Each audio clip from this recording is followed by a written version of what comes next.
So what should your agency be selling in 2024? Whether you're just starting out or whether you're an existing agency, here are some of these services and products you could be offering to your clients. So let's start with the obvious one, link building. We're going to go through the good side and the bad side of each of these different types of services. So link building, obviously it's in demand. Everyone knows about link building, whether for good reasons, bad reasons, whether you believe in it or not. It seems to be one of the biggest parts of SEO, but even marketing, being online, So it's in demand, it's scalable. Once you've set up a process, it scales pretty well. There's not often that many moving parts once you've got the process right, depending on the type of link building you do. It's repeatable, so there's repeat buyers in this service category. Now, the bad side about this, it is ridiculed. So some people are very, very against link building, especially Google. Even if you begin thinking about, building links for links' sake, it becomes in the realm of grey hat, black hat, because you're not playing by the rules according to Google. It's also very, very difficult. So even though it's scalable, setting up those processes, setting up a machine that can facilitate the acquisition of links and going out and finding bloggers or websites that want to link to you is very, very difficult. So there's link building. The next one is content. So content is scalable again. Once you've written a piece of content, you can easily write the next one with a new brief, add writers as you add more volume. It's repeatable, so there's repeat buyers again. So clients or brands will often need more than one piece of content over the course of a year or years. And it's a nice service to offer. It doesn't get ridiculed. Content is content. You can't ridicule it. It's subjective. It's either, nice to read or you find it boring to read or whatever, but it's, as a whole, content isn't ridiculed. So the bad side of it, actually, there's an AI threat to this content category, to this service category. AI can produce really good content. It can produce content as good as humans now. What's it missing? It's probably missing that little bit of humour, or the way that humans write things, the bit of a human touch. Some people can really sense it. I can. When I see a piece of content, I can really tell if it's AI or human, but that's going to change, as the AI gets better and more nuanced and gets trained on real human writing. So that's a big threat. But there are people out there, I know firsthand, there are people out there that need or want human content, and they will not risk having any AI content on their site. Google have said that they're not really against AI content, but I think they're against the sort of intent of using AI content to manipulate the search engines. That isn't really about AI content, though. That's just about any kind of mass content production to manipulate search engines. So, there is a threat there. It's also commoditized. So with tools, not just AI, but with often, writing tools are very, very good ways of making bad content good, like Grammarly, and there's loads of tools now, like SEO tools, Surfer and stuff, which will help even a bad writer create a good piece of content that can rank, or that can sell, or that can serve a purpose. So it's becoming commoditized. People in low cost of living countries can produce content as good as people in New York, London. So, it's a race to the bottom with a price. They're just the bad sides of content. I still think there's space for really high-end human content, but this run-of-the-mill, the middle, is kind of a grey area now, I think, in terms of opportunity. Digital PR. This is becoming more and more in demand over the past couple of years. It's always been around, but it's just becoming a bit more commercial, should I say. It's in demand, it's repeatable, so there's repeat buyers. Once you've had one campaign, you might want another campaign. It's creative, It's a creative service. It's nice. It can't get ridiculed. Well, it can, but very rarely or not really. Digital PR would exist without Google or search engines. Digital PR would exist. It transcends the link value. You get links from it, but the value of digital PR is much bigger, you could say. It's very, very hard to do. The process to set up, the talent that's needed to execute it, it can be very cost intensive, I think. So the margins are a little bit lower, and it's not scalable. So it's very, very hard to create a repeatable process every time you do a digital PR campaign.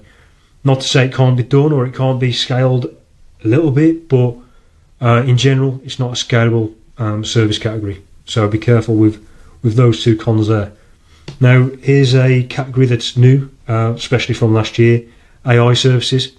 So what do I mean by AI services? Very broad category, but setting up chatbots for companies, setting up automations to do with their lead generation, emails, that kind of thing. There's a few service categories. The most obvious one is chatbots for companies. They might want to automate their customer service. So you go in, you create a chatbot, you feed it all the information it needs, you make it perfect. Because there are services and there are software platforms out there that do this, but very, very badly. It still takes a lot of work from the user. So if you can just give it to them, I think it's an in-demand service, and it's very early. The downside is it is already competitive. If you look on Fiverr, you look on any of the marketplaces, there's so many people doing this kind of service. Not to say they're doing it good or properly. It's every man and his dog are jumping on AI stuff at the minute. So while it's early, it is competitive as well. Social media services. So this is not a new one at all, but social is becoming big. I did a video the other week about doing personal brand as a service. This kind of fits under this. Social media in a traditional sense is taking over a company's social platforms, doing all the content for them. Whether it's content carousels, posts, LinkedIn posts, stories. It's creative. It's nice. The trouble is, the downside is, it's hard to demonstrate the value from social. It's hard to track the value from social. It's just something every company kind of just needs to do. B2B is especially hard. B2C maybe a bit easier, but yeah, B2B is very hard to track the value, and there's probably more value in a personal brand when it comes to B2B. So check out my previous video on starting a personal brand agency. So video as a service category, it's in demand. Video is the becoming the hot medium of the web. It's just everyone's using YouTube now. Everyone's using video on all platforms.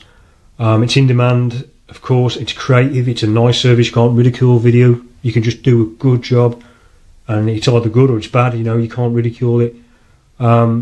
The downside is it's cumbersome. So, ordering a video, you can't just get it delivered.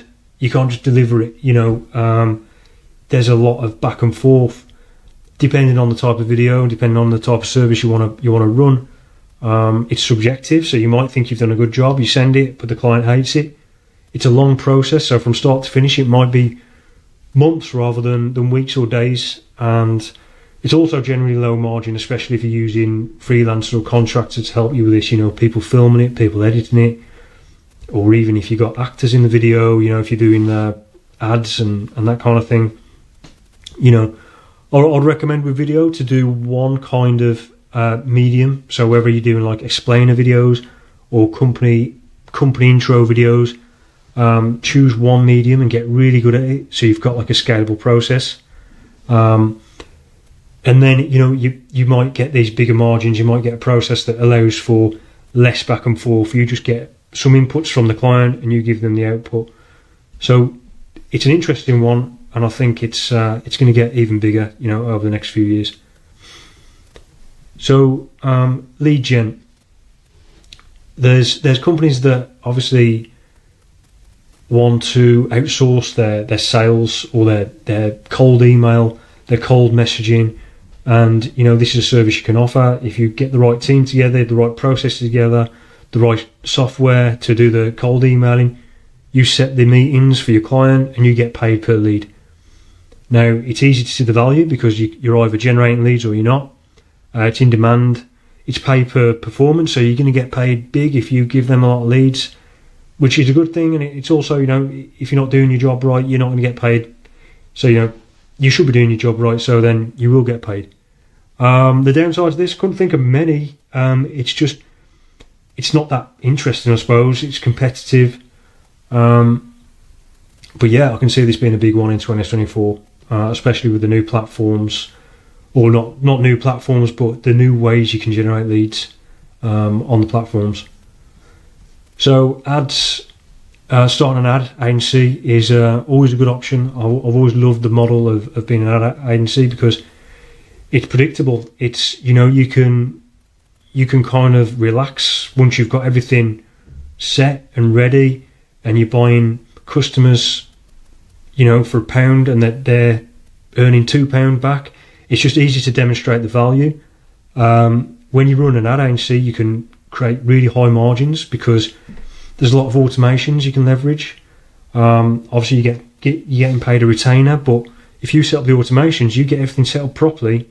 It's your job then to just maintain, tweak, and yeah, you can take on a lot of clients. Once you've got everyone simmering and earning money, or seeing return, should I say. The downside of this is it's obviously competitive. There's a lot of ad agencies out there. You'd have to really demonstrate your value. You could potentially, work on a performance basis, which not many agencies do, but I think it's a real refreshing take on putting your money where your mouth is. Another downside here, I don't want to get any comeback from this, but a lot of people would debate that this is a low skill service now because the ad platforms are actually making it really, really easy for every man and his dog to go in and create an ad, create a campaign. Now, I know there's levels to the game, and there's a lot of skill that goes into creating audiences and targeting and even creatives and even just the philosophical ideas, the high level ideas that go into a campaign. But many businesses now may be turning to look at the ad platforms themselves and just going, I could just run this ad myself. You've got PMax now, which is a Google ad campaign type, which you can just create a campaign in 2 minutes, and it kind of works. It's probably not as good as someone managing it properly, but Google are going to sort of make it easier and easier and easier over the years now to try and remove any resistance from businesses who want to advertise. So that's one threat to that kind of service or that kind of model. So the next one is design. So again, it's creative and nice. There's no ridicule in the service. If you love design, it's probably a nice service to do. You could be doing logo design, ad design. It's really any kind of social media, blog images, that kind of thing, illustrations. It's competitive. There's a lot of designers. It's the biggest category on Fiverr. I think there's like 70,000 gigs of designers or something like that. There's an AI threat to this, so AI is getting brilliant at designing. It's still not there quite yet, but the day when you can say, when it's got a design language, and you can say, with my design language, please create me an ad with this text and an image that kind of resembles this, and it creates an ad in all the different sizes that you need. It's kind of gets redundant to have a designer then. It's commoditized, so even without AI, obviously because there's so many designers, the cost has to keep coming down. There's designers in low cost of living countries, so yeah, there's a few downsides to that. Consulting, so this is a good one if you've kind of been around it, you've got a big personal brand. I think if you've got a lot of followers and you can prove yourself with case studies and that kind of thing, you can consult at a very high level. And what I like about this is, if you've got a speciality that you consult in where you can move some very big levers just by giving some tidbits of advice, if you can, within an hour call, you can provide thousands of dollars worth of value, this is a good option to you. Some examples would be to like audit a website for their SEO, audit a website for their CRO. You could do this really, really easily if you have those case studies, because you're just booking calls and you're just getting on a call with someone and you're going through their questions, you're going through their website. In the case of CRO, which is a great one for consulting, generally what happens is you just come up with the thesis or the ideas or the experiments that the company should run, and they run it themselves because they've got their own in-house team. It's really high margin because you're giving up an hour's worth of time, but really what you should be selling your time, you shouldn't be selling an hour's worth of time, you should be selling the value. So if you're doing CRO, which is going to make a company potentially millions more in a year, charging $5,000 for that hour isn't a stretch at all. It's cheap if anything. So there's no labour apart from that hour of back and forth and talking, potentially some setup before the call and after the call. The problem with consulting, it's not scalable. So unless you've got a lot of you, clones of you, which might be possible with AI and all that, but it's not scalable and it's potentially low volume. You might not get many calls. You might not get repeatable calls. So yeah, they're all the models that really I think are relevant in 2024. If I was to pick one, probably going back to my last video, I like the idea of building a personal brand agency, which is working directly with CEOs, founders, spokespersons of big businesses who may not have the skills to be good on social, and that would be in the form of doing, the tweets, but also video, cutting up the video into shorts, that side of the social, which works really well for B2B. And I think there's a big opportunity at the minute. Social, video, shorts, all those things are coming into big demand, and over the next few years, I think that's going to be even more prominent, especially with AI coming into play as well. The personal brand is the thing that sets people apart. So that's probably what I would choose, a personal brand kind of agency. But any of these, I don't think you can go wrong with. I think you've got to pick something that works with you, works with your skill set. And yeah, that's the video. So let me know your thoughts.